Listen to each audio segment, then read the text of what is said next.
मैं दावे के साथ आपको कह सकता हूँ, दावे मतलब दावे, कि नीलू अग्रवाल का बेटा किया है, मनीष रंजन का बेटा किया है। सीसीटीवी फुटेज में डेली जो बुलेट से आ रहा है वो में है।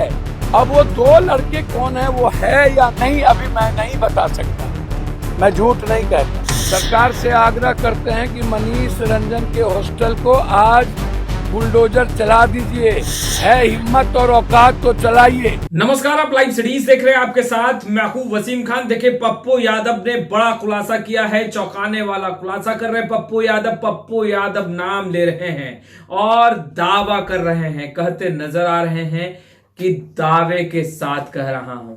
जी हां, बिल्कुल दावा दावा दावा। देखिए, पटना नीट छात्रा मामले में देखिए पप्पू यादव बड़ा खुलासा कर रहे हैं, चौंकाने वाला खुलासा। फोन बुलेट से कौन आया और देखिए नाम भी बता रहे हैं। सबसे पहले आप पप्पू यादव को। हमारी बच्ची को मनीष रंजन ने लगभग 25 लाख रुपया डॉक्टर को दिए। लगभग नीलू अग्रवाल 10 लाख से ऊपर रुपया दी। हमारी बच्ची होश में आ गई थी, सब कुछ ठीक था, बहन पे नहीं थी, और उन डॉक्टर से अभी तक कोई पूछताछ हुआ ही नहीं, बात ही थी नहीं। क्या ऐसे डॉक्टर पर 302 का मुकदमा नहीं लगना चाहिए, उसकी पूरी जांच नहीं होनी चाहिए, बस तक जाकर के रोक दिया जाए। के बाद क्या क्या हुआ, के बाद क्या क्या हुआ, इसको समझने का प्रयास। क्यों लोग इन्वॉल्व थे, क्यों, किसको बचा रहे थे। इस हॉस्टल से मनीष रंजन के द्वारा किन किन को लड़कियां यहां से भेजी जाती थी। बंगाल से लड़कियां मंगा के क्यों रखा जाता था।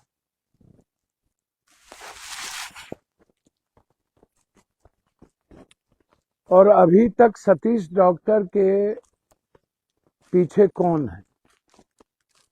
जब पुलिस ने खुद ही कहा कि सतीश को मैसेज आ रहा था बार बार अभिषेक डॉक्टर के द्वारा या किसी और लोगों के द्वारा कि इसको पुलिस को खबर नहीं करो, तो क्या ये गलत नहीं था। मैं मात्र 3-4 पॉइंट आपको बताना चाहूंगा। पहला, जब मनीष रंजन ने कहा था मैं देहरादून में था, मैं यहाँ नहीं था, तो आपको नहीं समझ लेना चाहिए कि यह केस कहां पर है और कौन बचा रहा है। दूसरा, मनीष रंजन को थाना से छोड़ दिया गया, नीलू अग्रवाल को, पहली बार सबूत मिटाने के लिए, कपड़े धोने के लिए। 5 वो लड़के कौन है, जिसमें 3 लड़के में बिल्कुल इन्वॉल्व हैं, 2 लड़के हैं या नहीं अभी मैं नहीं उस पर गया हूं, मैं आ जाऊंगा, लेकिन 3 लड़के ने तो किए ही किए। 2 लड़के और हैं, 5 हैं, जिसमें पांचों में है कि 2 लड़के सिर्फ मारने में या वहां थे। तो थाना से किसने छोड़ा। ये इंस्पेक्टर की इतनी हिम्मत तो हो नहीं सकती, इतनी बड़ी घटना के बाद पीआर पर छोड़ दे। तो इसमें कौन है। ऊपर का फोन आया तो आपने इंस्पेक्टर का फोन चेक नहीं किया। अभिनव जी एएसपी साहब यदि छोड़वाए तो किनके कहने पर छोड़वाए। क्या अभिनव जी और इंस्पेक्टर साहब पैसे लिए, या पहले से मनीष रंजन का रिश्ता अभिनव से था, या पहले से मनीष रंजन कई पदाधिकारी, कई पुलिस प्रशासन और बड़े महकमे में लोग मनीष रंजन लड़की पहुंचाती थी। और मनीष रंजन किन किन एमएलए एमपी का पैसा रखे हुआ है। बिजनेस करने के लिए कौन कौन मंत्री मनीष को पैसा दिया है। बुद्धा डेंटल कॉलेज में किस किस नेता का पैसा है। आज एक बात आप समझ लीजिए, सभी लोग कान खोल के, पुलिस, नेता, पैसे वाले, डॉक्टर, पैसे वाले में हॉस्टल भी है, होटल भी है, डॉक्टर,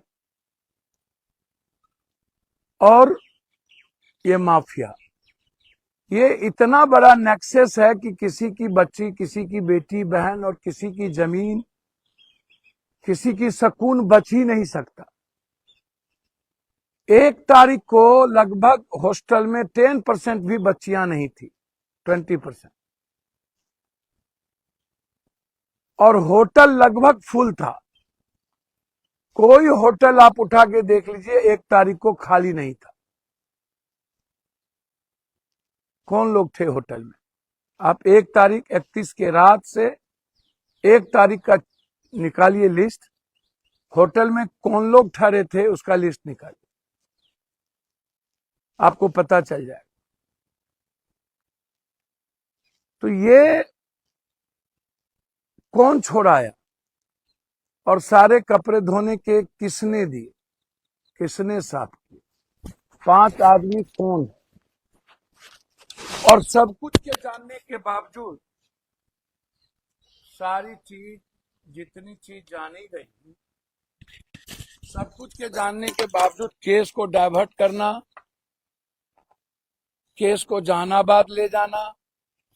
कल भी एक लोग कह रहे थे कि जहानाबाद में केस है, अरबल मोड़ पर ऐसा हुआ। मैं कुछ भी समझने और मानने को तैयार नहीं। पहले भी आपने कहा है कि लड़की 1-1 घंटा बात करती थी, तो हम पुलिस को चैलेंज करते हैं, 1-1 घंटा बात करती होगी, लड़की खराब होगी तो लड़की 10 लोगों से बात करती होगी, 1 लोगों से तो बात करती नहीं होगी। यदि लड़की का कोई एक दोस्त होगा तो कोई भी अपने दोस्त से आधा घंटा 1 घंटा बात कभी कभी कर सकती है। क्या लड़की डेली 1 घंटा बात करती थी? तो पूरा प्रयास किया गया केस को खत्म करने की। और फिर मैं बार बार एक ही बात कहता हूं कि सतीश डॉक्टर किसके संरक्षण में चल रहा है, और सतीश डॉक्टर और हार्ट हॉस्पिटल, प्रभात नर्सिंग होम में इस लड़की को मारा गया है। मैं हाथ जोड़ के प्रे करता हूं, प्रभात हॉस्पिटल कोई मत जाओ। वो नरभक्षियों का अड्डा है, वो नरसंहारियों का अड्डा है। उसने मेरी बेटी का कत्ल किया है और वो कातिल है, वो कातिल है, उसने मारा है। मेरी बच्ची को मारने में इन मनचले नरभक्षी लड़के की हाथ है, लेकिन उसको कत्ल करने में उस हॉस्पिटल का हाथ है।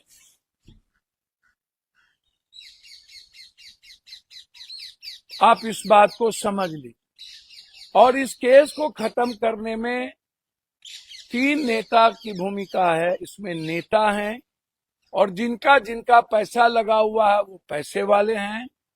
मनीष रंजन के यहाँ अब आप क्या लेने जा रहे हैं? रेड अब क्या कर रहे हैं? कल रात में, आज सुबह में पुलिस मनीष रंजन के यहाँ रेड कर और कह रहा है कि कागज जब्त किया गया। सरकार से आग्रह करते हैं कि मनीष रंजन के हॉस्टल को आज बुलडोजर चला दीजिए। है हिम्मत और औकात तो चलाइए। और ये जातीय नेताओं से आग्रह करेंगे कि अपनी राजनीति बंद कर दीजिए। गया की भी बेटी है, बक्सर की भी बेटी है, मुजफ्फरपुर की भी बेटी है, खगड़िया की भी बेटी है, पटना की भी बेटी है, सिंहेश्वर की भी बेटी है, पूर्णिया की भी बेटी है। और इन नेताओं से कहेंगे कि अपने गुर्गे, चमचे और दलाल को कहिए कि मजबूत लोगों की हत्या हो तो दलाली ना करे। इसीलिए आग्रह है मेरा कि इन डॉक्टर को आज गिरफ्तार करिए, पहला। दूसरी विनती है, 5 में 3 लड़के बिल्कुल क्लियर हैं, पहला मनीष रंजन का बेटा में है और दूसरा नीलू अग्रवाल का बेटा, दोनों, और तीसरा जो डेली बुलेट से आता था वह लड़का जिनका नाम मैं नहीं जान रहा हूं, जो मनीष या नीलू अग्रवाल के बेटा शक का, मैं दावे के साथ आपको कह सकता हूं, दावे मतलब दावे, हर कीमत पर, कि नीलू अग्रवाल का बेटा किया है, मनीष रंजन का बेटा किया है, और सीसीटीवी फुटेज में डेली जो बुलेट से आ रहा है वो में है। अब वो दो लड़के कौन है, वो है या नहीं, अभी मैं नहीं बता सकता, मैं झूठ नहीं कहता, 3 है, और ये तीनों की गिरफ्तारी क्यों नहीं? 1-2 दिन पहले आपने मनीष रंजन के बेटे का लिया और 1 दिन बाद आपने जबरदस्ती नीलू अग्रवाल का लिया।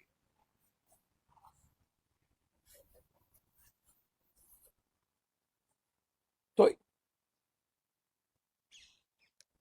इन के धंधे में कौन कौन लोग इन्वॉल्व है, इसकी भी जानकारी होनी चाहिए, और कौन कौन हॉस्टल के मालिक इन्वॉल्व है। ये हॉस्टल को बंद करिए जिसका रजिस्ट्रेशन नहीं है, सीसीटीवी फुटेज नहीं है, और बिल्कुल मुख्यमंत्री जी हॉस्टल में किसी के बेटे, किसी के यूथ को एंट्री बंद करिए, गाइडलाइन निकालिए। तो आपने सुना अब तक का बड़ा खुलासा पप्पू यादव कर रहे हैं, और पप्पू यादव कहते नजर आ रहे हैं झूठ नहीं बोलता, दावे के साथ कह रहा हूं। देखिए नाम भी बता दिया है पप्पू यादव ने, और फोन भी, किसका फोन आया, वहीं दूसरे तरफ बुलेट से कौन आया, यह भी बड़ा प्रश्न। पप्पू यादव ने देखिए नाम भी बताया है कि आखिर पटना नीट छात्रा के साथ हैवानियत किसने की। अब देखना है कि पप्पू यादव जो दावे कर रहे हैं, पुलिस भी लगातार जांच में जुटी है, एसआईटी जांच में जुटी है, आखिर कौन है दोषी। फिलहाल इस वीडियो में इतना ही। अब तक आपने हमारे चैनल को सब्सक्राइब नहीं किया है, तुरंत सब्सक्राइब कर लें। आपका बहुत बहुत शुक्रिया।